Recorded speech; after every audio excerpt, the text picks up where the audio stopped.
Hoje nós vamos trabalhar com a introdução ao magnetismo. Nós vamos falar os conceitos básicos do magnetismo, entender, né, o que é um ímã, os ímãs naturais, né, e de onde que vem esse magnetismo e também falar um pouquinho sobre o magnetismo terrestre, tá bom? Então vamos lá, vamos começar. O magnetismo é um assunto assim que interessa muita gente. Principalmente as crianças, né? Eu, por exemplo, quando era criança, eu brincava muito com ímãs e achava fantástico. Um ímã conseguia atrair outro à distância. Porque os fenômenos elétricos, a gente não tem muita percepção, assim, no dia a dia, né? A não sei quando você toma um choque.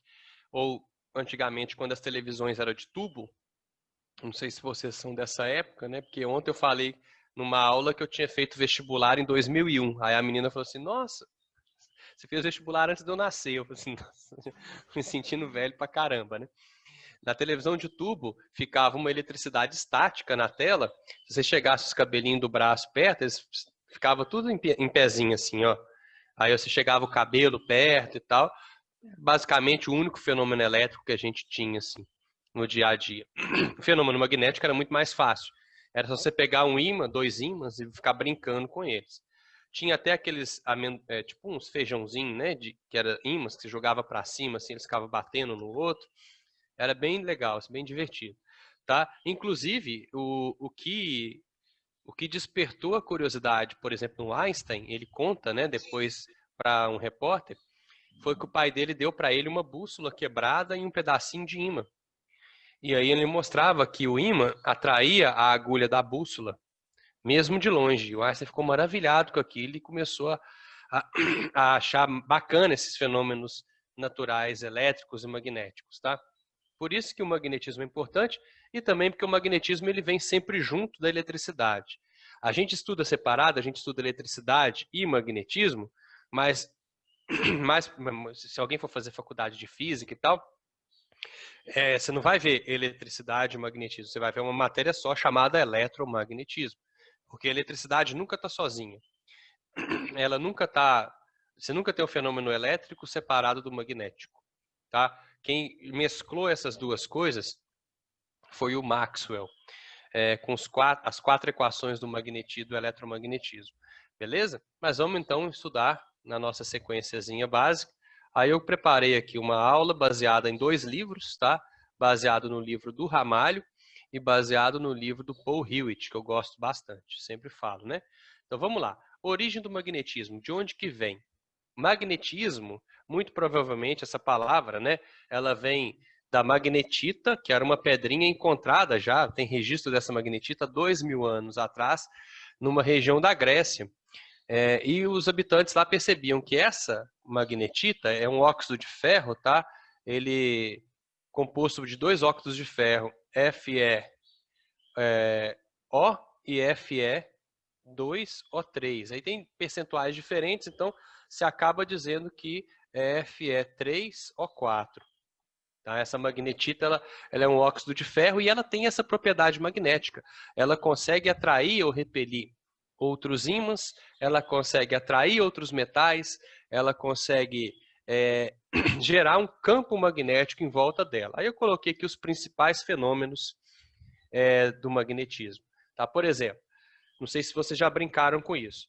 Se você pegar esse pozinho, chama limalha de ferro, e espalhar em volta de um ímã, você vai ver que a limalha de ferro ela vai grudar mais nas regiões extremas do ímã. Esse aqui é um ímã de barra, tá? E aqui a gente fala que a atração magnética do ímã é bem mais potente, bem mais forte nessa região aqui dos polos de um ímã. Vou juntar as camadas aqui para eu conseguir escrever em si. Tá? Então aqui, ó, a gente tem um campo magnético, um magnetismo bem mais forte do que no meio do ímã. Tá? Então a gente fala que são os polos, são os extremos do ímã. E se você pendurar um ímã, né, de maneira que ele possa girar livremente, você vai ver que ele sempre vai se orientar na direção norte-sul. Tá? Então, por exemplo, se você pendurar, colocar uma agulhazinha assim em um ímã em cima da agulha e deixar ela girar livremente, você vai ver que ela vai apontar para o norte geográfico da Terra. Né? Uma parte do ímã vai apontar para o norte geográfico, outra parte do ímã vai apontar para o sul geográfico. Aí, aquela parte que aponta para o norte geográfico da Terra, geralmente você pinta ela de vermelho e chama ela de Polo Norte. Tá vendo aqui, ó? Aqui está até assinalado o Polo Norte do ímã. A parte que aponta para o sul da Terra, né, onde nasce lá o Cruzeiro do Sul à noite, né, você chama de sul do ímã. É só para diferenciar, porque todo ímã possui dois polos, possui um polo norte e um polo sul. E o nome deles vem dessa orientação que foi percebida pelos chineses. Né, os primeiros a perceber que um ímã sempre se orientava na mesma direção foram os chineses. Aí você fala assim, qual que é a vantagem disso? A vantagem é que você pode, no meio do oceano, onde você não tem ponto de referência nenhuma no seu Sol, você consegue, ou à noite as estrelas, você consegue dizer para onde está o norte, ou para onde está o sul, né? E consequentemente onde estão os outros pontos cardeais. Porque o ímã sempre vai se orientar nessa direção norte-sul. Agora, povos que moravam e habitavam mais ao norte já não conseguiam utilizar essa bússola. A bússola nada mais é que um ímã. Por exemplo, os vikings, eles não utilizavam bússola para navegar. E aí depois a gente vai ver por quê. Tá? A bússola não funciona quando você está muito ao extremo, ali perto do círculo polar ártico ou antártico. A bússola fica maluca, por causa do campo magnético da Terra, né? A gente vai ver depois. Coisinha básica, né? Principal fenômeno. Terceiro, polos iguais se repelem, polos diferentes se atraem. Quase igual à eletricidade, né? Contanto que na eletricidade a gente tem cargas separadas. Tá? A principal diferença entre eletricidade e magnetismo está aqui, ó. Quer ver? Deixa eu salvar essa telinha para a gente aqui. Hoje é 15. Então vamos salvar essa telinha aqui e abrir outra.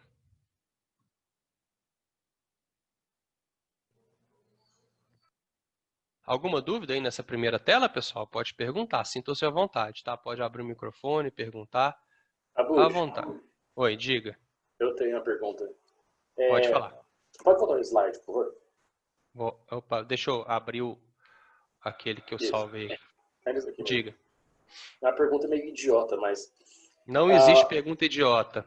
A única pergunta idiota é aquela que você guarda para si. No magnetismo, eu sempre vou ter atração nos polos, por exemplo, nessa imagem. Não, Quando ela o é corpo não apresenta nada. É porque ela é mais intensa, muito mais intensa nos polos, que é onde o campo magnético é mais forte. A gente vai ver como é que funciona o campo magnético. Então, você tem atração aqui no meio do ímã também. Boa pergunta, tá? Só que como a atração nos polos é muito mais forte, a limalha de ferro ela vai escolher ir para onde? Para os polos, em vez de vir para o meio. Entendi. Certo? Então tem atração magnética, né, ao longo de todo o ímã, mas ela é muito mais intensa nos polos. Tá De boa? certo, obrigado. De nada. Ô, Abud, Oi, pode falar. você falou que, é só para ver se eu escrevi certo, que Aham. o ímã aponta para o norte geográfico da Terra e o sul geográfico da Terra? O polo norte de um ímã sempre vai apontar para o norte geográfico da Terra. Por isso que ele é chamado de polo norte, na verdade. Os polos foram dados nomes porque você colocava o ímã para girar e aí aquela parte que sempre apontava para o norte, eles chamaram de polo norte do ímã. E a parte que sempre apontava para o sul, eles chamaram de polo sul do ímã. Entendi, Entendeu? obrigada. É porque tinha que diferenciar, né? E já tinha usado positivo e negativo, então não dava. Podia ter chamado de polo macho e polo fêmea, polo branco e polo preto, sei lá, né? Mas eles chamaram de polo norte e polo sul por essa orientação do ímã ali, beleza? E aí, quarta característica, e talvez a mais importante, é o que diferencia os ímãs da eletricidade, é que você não tem, nunca, em hipótese alguma, um norte separado do sul. Se você tentar quebrar um ímã ao meio aqui, né, você vem cá e parte esse ímã ao meio, você vai ver que o ímã ele vai sempre dar origem a dois novos ímãs. Quebrei ao meio, dei origem a 2 novos ímãs. Se eu quebrar aqui ao meio, origem a 2 novos ímãs. Chama princípio da inseparabilidade dos polos. Vinícius pergunta: Abud, eu estava lendo uns quadrinhos antigos do Homem-Aranha e tem uma hora que o Peter faz um dispositivo antimagnetismo ou algo assim. Eu queria saber se esse tipo de coisa tem algum embasamento científico ou se é só ficção. Tem sim. Existem dispositivos que está até numa tela aqui mais para frente, são dispositivos que são diamagnéticos. São dispositivos que têm uma indução magnética contrária ao campo que você está gerando. Então eles acabam sendo repelidos, né? Eles são jogados para onde o campo magnético é mais fraco, se o campo magnético externo for não uniforme. Tá? Mas assim, existe sim, tem embasamento científico sim. Existem materiais que repelem o magnetismo, são materiais diamagnéticos. A gente vai ver, tem ferromagnético, paramagnético e diamagnético. Tá bom? Então, quem escreveu essa história aí do Homem-Aranha tinha um embasamento científico. Então, olha só, Abud, pode falar. qual que era a terceira característica mesmo? Polos iguais se repelem, polos diferentes se atraem. Beleza? Obrigada. Existem muitos exercíciozinhos baseados nisso, tá? Porque assim, quando você quebra um ímã, né, você sempre vai dar origem a 2 novos ímãs. Aí como é que você sabe onde que você vai colocar cada polo? Essa extremidade esquerda era um polo norte. Quando eu quebrei, ela continua sendo um polo norte. E a extremidade sul, a outra extremidade da direita, acaba virando um polo sul. Quebrei de novo, aqui vai virar um polo norte, consequentemente a outra metade do ímã um polo sul. Se aqui era um sul, a outra metade do ímã vira um polo norte. Sempre assim. E isso aqui diferencia bem o magnetismo da eletricidade, né? Porque na eletricidade você consegue ter, né? Eletricidade. Você consegue ter, por exemplo, uma origem. De onde que vem a eletricidade? Aí você fala assim, existem cargas elementares. Eu tenho, por exemplo, o próton, que é uma carga elementar positiva, e eu tenho o elétron, que é uma carga elementar negativa, né? Elas existem separadas. Então, o próton não depende de nada do elétron para existir. Você pode ter um próton num lugar do universo e um elétron em outro lugar do universo, completamente diferentes, sozinhos, e nunca precisarão se encontrar. Agora, no magnetismo, não. O magnetismo, você sempre vai ter o polo norte e o polo sul, independentemente do formato do seu ímã. Felipe pergunta, magnetismo está associado à gravidade ou são coisas completamente diferentes? São forças de natureza diferente. Tá, ô Felipe? Nós temos aqui 5 forças na natureza. São elas: força magnética, no segundo grau, tá? No terceiro grau a gente fala só em 4. Porque você tem força elétrica, força magnética. Aí quando você estuda elas no terceiro grau, elas são juntas, eletromagnéticas. Então, força elétrica, força magnética, força gravitacional, força nuclear forte e força nuclear fraca. São 5 forças da natureza que atuam à distância. Então, o magnetismo ele tem uma coisa igual à gravidade, que são ambas forças que atuam à distância. Tá? Elas atuam através de campos. Toda força que atua através de campos são forças que atuam à distância. Abud, são os domínios magnéticos que diferenciam o Polo Norte do Sul? Sim, Lohane. Calma ainda que eu vou explicar o que são os domínios magnéticos, mas são sim. Tá? Você já assistiu o filme Interestelar, Bud? Já assisti tipo 1 milhão de vezes, porque sempre que eu vou trabalhar com física moderna, eu passo ele para os alunos. Pode falar.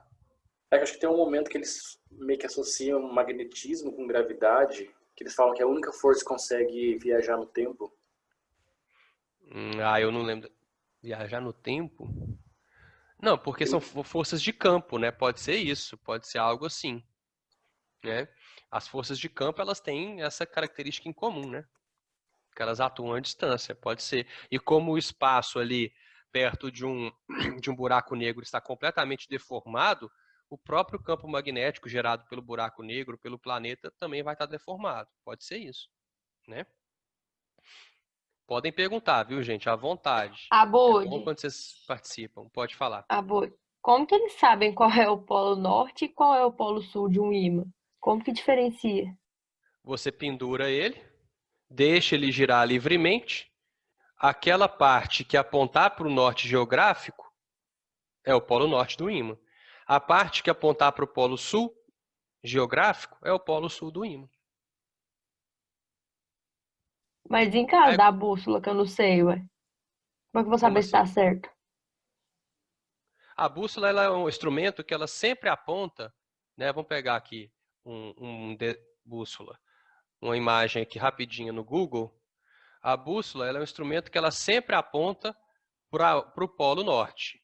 Então, aqui, ó, se você colocar uma bússola aqui, por exemplo, né? A bússola já vem escrito, mas vamos supor que ela não vem escrita. Aí ela está apontando para cá. Você não sabe se ali é o norte. Você olha para o sol, né?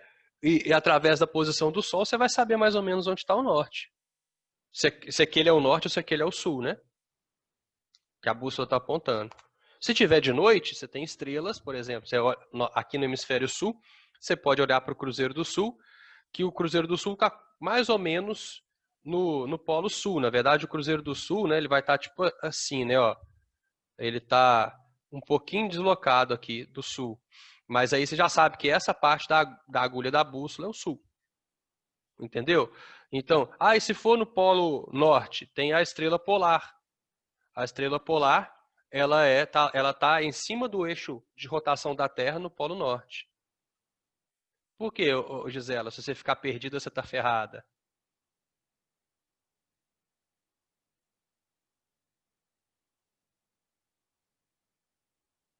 Noção de nada?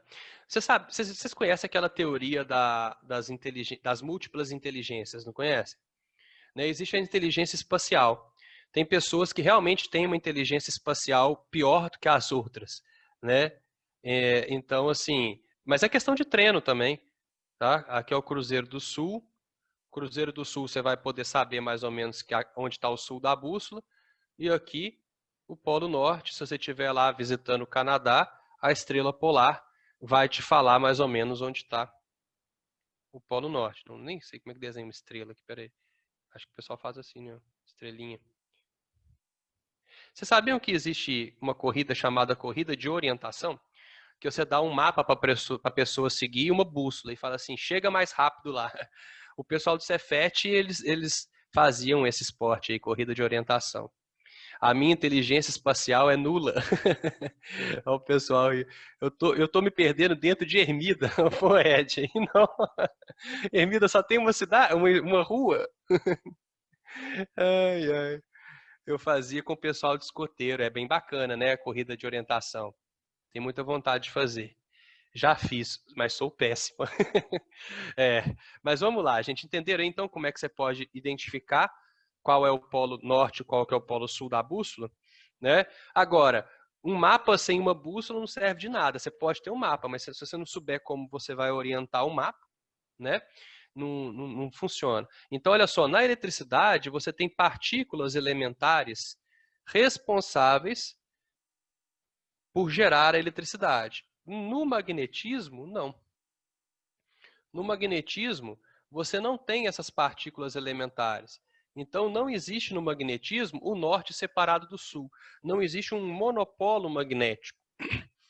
E aí, o que faz um ímã ser um ímã? Aqui eu coloquei a estrutura cristalina do ferro, aquela estrutura cúbica de corpo centrado. Vocês já devem ter, porque tem aquela estrutura cúbica de face centrada, né? Que eu escolhi uma das duas, tá? Só para dar um exemplo. E aí, cada átomozinho de ferro tem vários elétrons girando em torno dele, não lembro de cabeça qual que é o número atômico do ferro, tá? Se alguém quiser consultar aí para mim, mas tem vários átomos e vários prótons e vários elétrons girando em torno do núcleo desse átomo. Então, cada átomozinho vai gerar um fenômeno magnético em torno dele. A gente pode chamar isso de ímã elementar. Cada átomozinho funciona, contribui um pouquinho para que o corpo todo tenha um fenômeno, um efeito magnético. Então, a gente acaba representando, por exemplo, aqui com uma setinha. Então, a ideia é que os átomos próximos, eles conseguem influenciar os outros átomos, e esses ímãs elementares, eles vão se orientar mais ou menos numa mesma direção, dando origem a vários domínios magnéticos. Tá? Então aqui, ó, eu tenho uma representação dos domínios magnéticos, por exemplo, de uma parte, né, de uma rede, de uma estrutura cristalina do ferro. Então, por exemplo, aqui, ó, eu tenho um domínio magnético virado para baixo, aqui um domínio magnético, são átomos próximos, tá? Então, eu tenho vários domínios magnéticos dentro da estrutura cristalina do átomo. Pode ser um átomo de ferro, pode ser um átomo de níquel, um átomo de cobalto, ou mesmo outros materiais. E aí, cada domínio magnético desse contribui como um todo para que a gente tenha, por exemplo, na magnetita, um ímã natural. Por que a magnetita consegue, né, apresentar esses domínios magnéticos aí, alinhados e tal? Tem a ver com a estrutura dela. E aí ela funciona como um ímã porque, olha só, o ferro desmagnetizado, os domínios magnéticos estão todos bagunçados. Tá? O ferro fracamente magnetizado. Então, alguns domínios magnéticos, eles estão orientados na mesma direção. Ferro tem 26 elétrons. Obrigado, Gisela. Então, cada átomo de ferro tem 26 elétrons. E o magnetismo e a eletricidade andam juntos, lembrem sempre disso. Se você tiver um elétron fazendo um movimento ali circular, ele em torno do núcleo, ou semicircular, ou elíptico, tanto faz o modelo que você está usando. O que interessa é que uma carga elétrica acelerada, ela gera fenômenos magnéticos. Tá? A carga não pode estar em MRU e ela não pode estar em repouso. Mas se a carga estiver em algum tipo de movimento acelerado, ela gera um fenômeno magnético em torno dela. E aí, cada átomozinho de ferro vai ser considerado um ímã elementar. O conjunto deles gera um domínio magnético.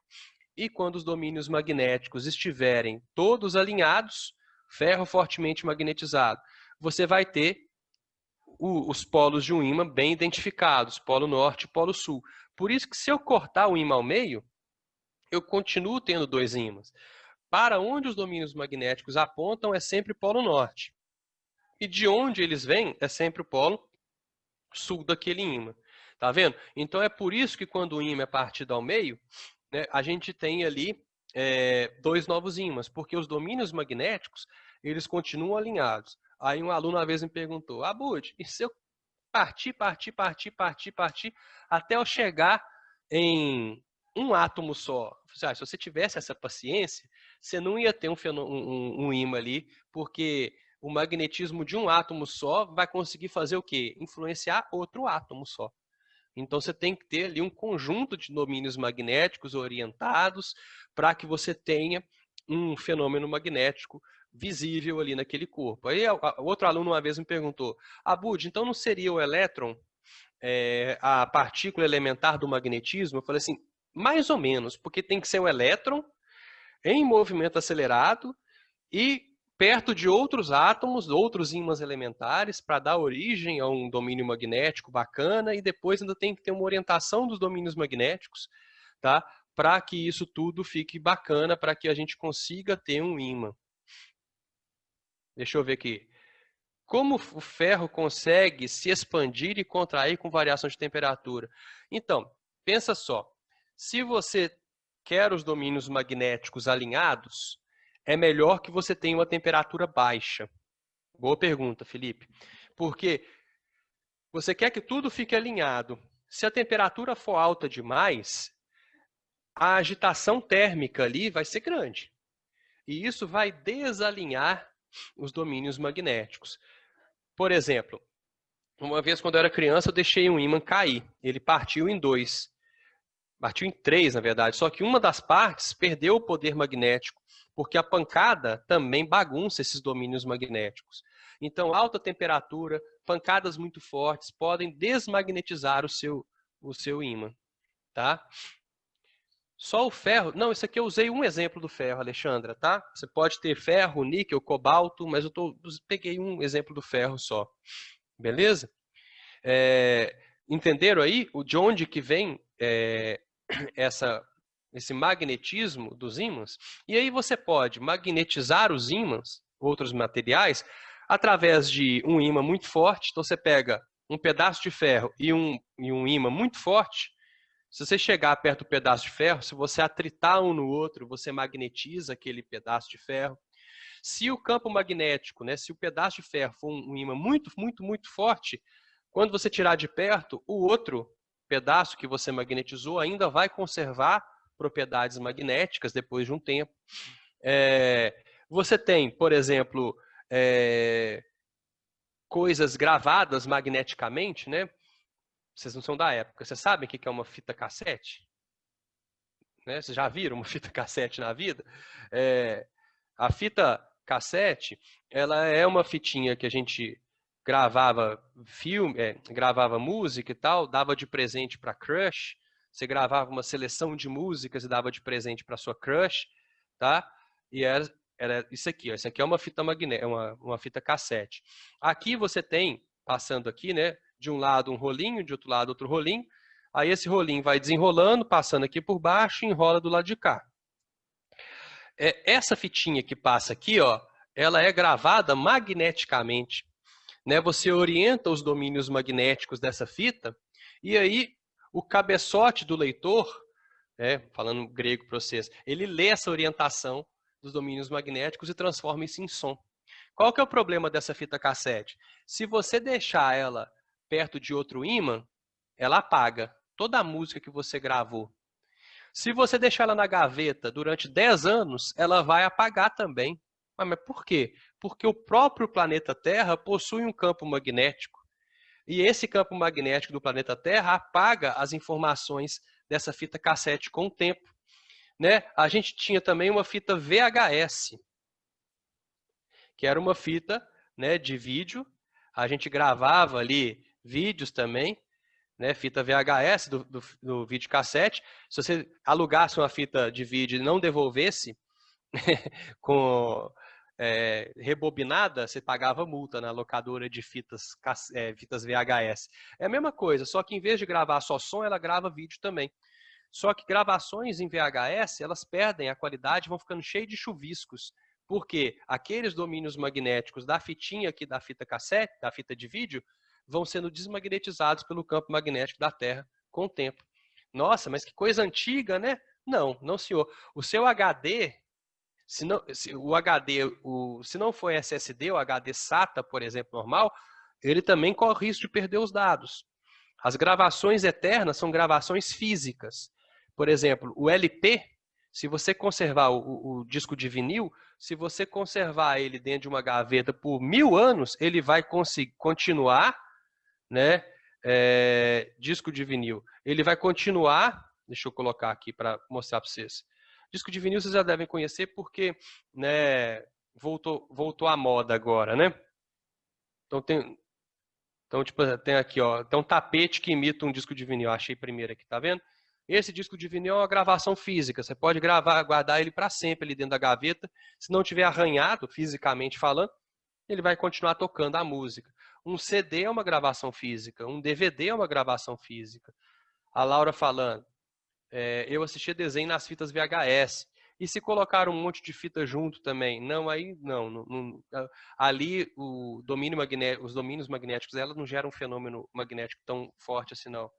Isso é o tal de arquivo corrompido, entre outras coisas, sim, Gisela. Então, com o tempo, não vai existir mais fitas gravadas. Exatamente. Com o tempo vão acabar. Então, por isso que é legal você passar as fitas VHS para DVD ou para Blu-ray. O Felipe fala, mas se altas temperaturas desalinham os domínios magnéticos, por que não ocorre com o centro da Terra se a temperatura passa dos 4.000 graus Celsius?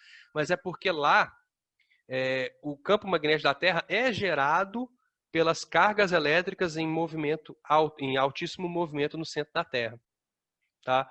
Então, é esse próprio movimento, essa própria alta temperatura, o movimento ali de um ferro aquecido, que vai gerar o campo magnético da Terra. A Terra não é um ímã estático. A alta temperatura desmagnetiza um ímã em barra, desmagnetiza um ímã em ferradura, igual a gente vê nos desenhos animados. Não vai desmagnetizar o campo magnético da Terra, não, porque ele é gerado por cargas elétricas em movimento. Beleza? Deixa eu salvar essa tela aqui para dar tempo da gente ver tudo.